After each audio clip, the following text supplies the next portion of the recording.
Hey everyone, this is Derek, and this video is going to be about simple interest. But before I start on that, I'm going to just sort of introduce the chapter a little bit. So this is chapter 6 of Math 116, and this just has a ton of formulas. And if you look in the notes, or in the notes that will come with the test, in the notes, this would be the very first page of chapter 6, is just this formula sheet. If you have access to a printer, totally print this off so that you kind of get used to how it's organized, and so that things are easy to find when you're taking the test.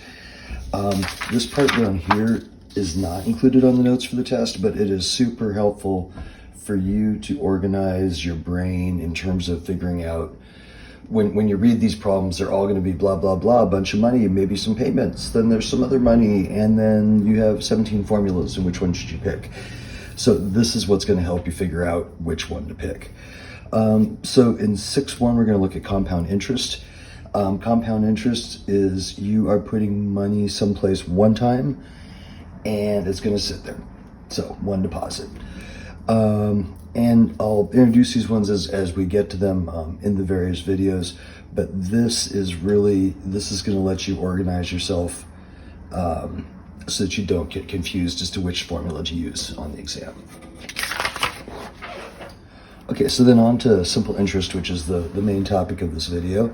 So simple interest is pretty simple. So it's interest equals PRT, where P is the principal. Principal is how much money you put in the account at the beginning. Sometimes that's also called present value. We'll see when we get to 6.2. And then R is going to be our rate, and our percents like this are always going to be changed to decimal. And then T is going to be time in years. So then down here we have future value with simple interest. So this gave us, what this is giving us is just the interest. So I put in $100, I get 5% interest a year, so I got $5. And then what the future value does is says that principal, that $100 plus the $5, that's how much I will have in the account at the end of the year, the $105.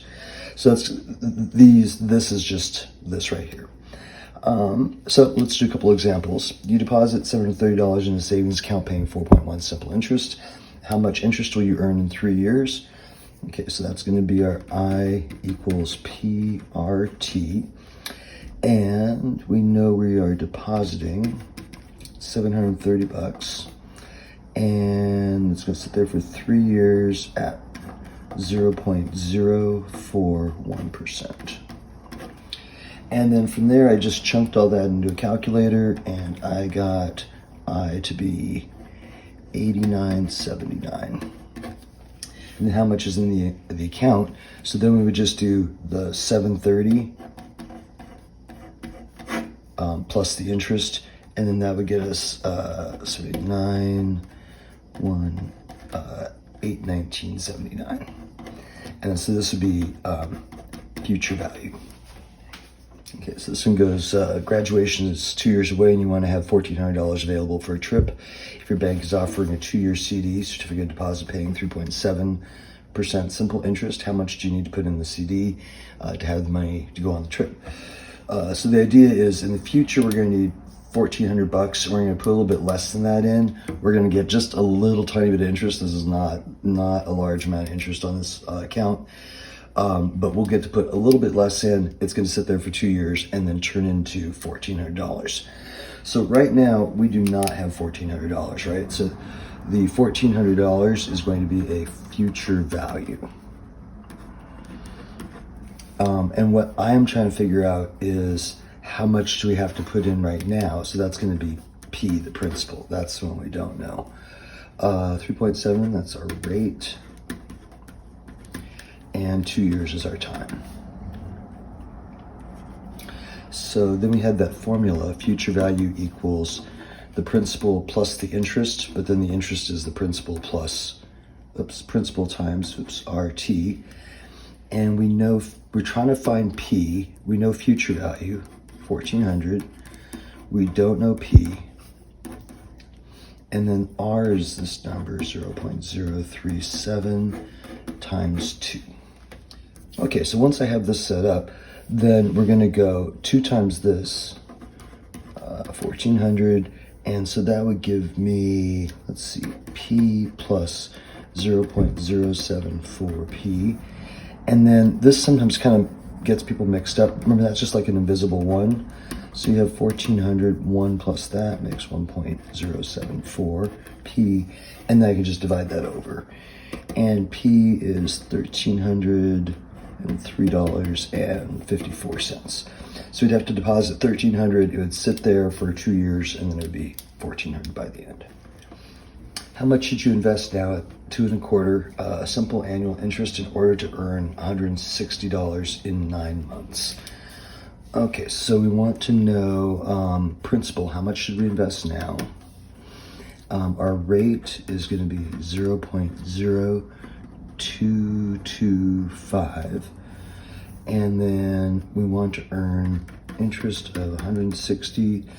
Okay, 9 months. So our time is going to be 9 out of 12, which we could also call 3 out of 4, or 0.75 years.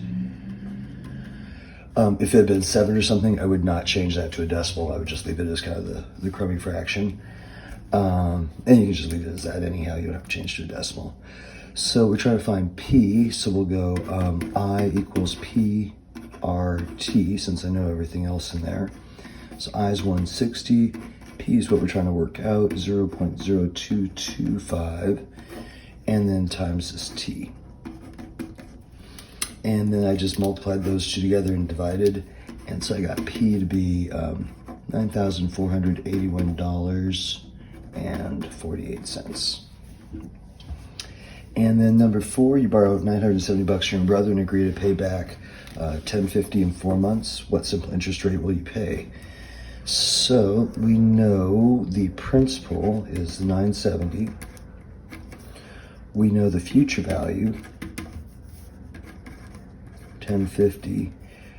We know time is 4 and 12, or 1/3 if you prefer. And what we're trying to figure out is rate. And remember, that's going to give us a rate as a percentage, and then, that's giving me rate as a decimal, and I'll need to change to percent. So getting this set up, we're going to have future value equals principal plus PRT. So future value is 1050 equals 970 plus 970 times our time there, or just 1/3, and then times R.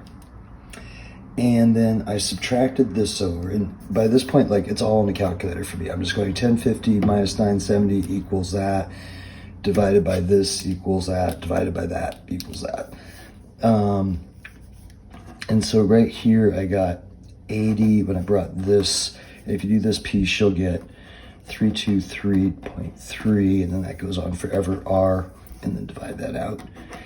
And I got R to be, when I changed it to percentage, 24.7%.